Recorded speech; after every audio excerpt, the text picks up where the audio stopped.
السلام علیکم، میں ہوں ذیشان اور آپ دیکھ رہے ہیں میڈ ٹاک ود ذیشان۔ پچھلی قسط میں ہم نے NICU کی مشینوں کی بات کی تھی، لیکن آج کا سوال یہ ہے کہ آخر ایک بچے کو ان مشینوں کی ضرورت پڑتی کیوں ہے؟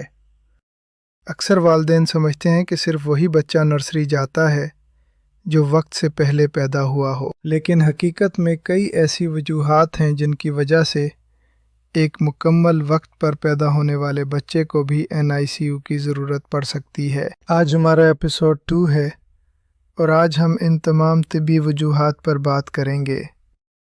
سب سے عام وجہ ہے پری میچورٹی۔ اگر بچہ حمل کے 37 ہفتے پورے ہونے سے پہلے پیدا ہو جائے تو اس کے پھیپھڑے اور جگر پوری طرح تیار نہیں ہوتے۔ اسے سانس لینے اور درجہ حرارت برقرار رکھنے کے لیے مدد چاہیے ہوتی ہے۔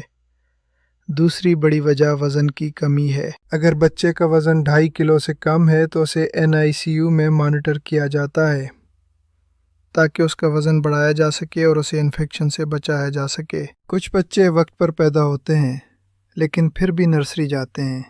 کیوں؟ سب سے پہلی وجہ سانس لینے میں دشواری ہے۔ اگر بچہ پیدا ہوتے ہی رویا نہ ہو یا اسے سانس لینے میں بہت محنت کرنی پڑ رہی ہو تو اسے فوراً NICU منتقل کیا جاتا ہے۔ دوسری وجہ انفیکشن ہے۔ اگر ماں کو حمل کے دوران بخار رہا ہو یا بچے کے خون میں جراثیم چلے جائیں تو اسے اینٹی بائیوٹکس کے لیے NICU میں رکھا جاتا ہے۔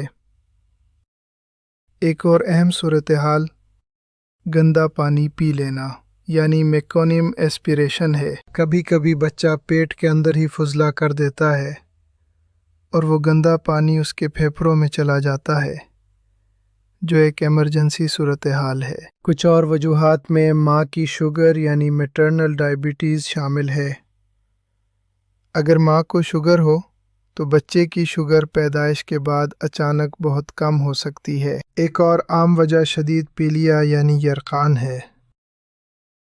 اگر پیلیا کا لیول اتنا بڑھ جائے کہ وہ دماغ کو نقصان پہنچا سکتا ہو تو بچے کو خاص نیلی روشنی یعنی فوٹو تھراپی کے لیے داخل کیا جاتا ہے۔ یاد رکھیں NICU میں داخلے کا مطلب یہ نہیں کہ بچہ کمزور ہے، بلکہ اس کا مطلب ہے کہ ہم اسے وہ بہترین آغاز دینا چاہتے ہیں جو اس کا حق ہے۔ کمنٹس میں بتائیے آپ کے بچے کو ڈاکٹر نے کس وجہ سے نرسری میں رکھنے کا مشورہ دیا تھا۔ اگلی قسط میں ہم بات کریں گے ان مشینوں پر جن سے والدین سب سے زیادہ ڈرتے ہیں، انکیوبیٹر اور وینٹیلیٹر۔ یہ بچے کی جان کیسے بچاتے ہیں؟ میں ہوں ذیشان۔ اللہ حافظ۔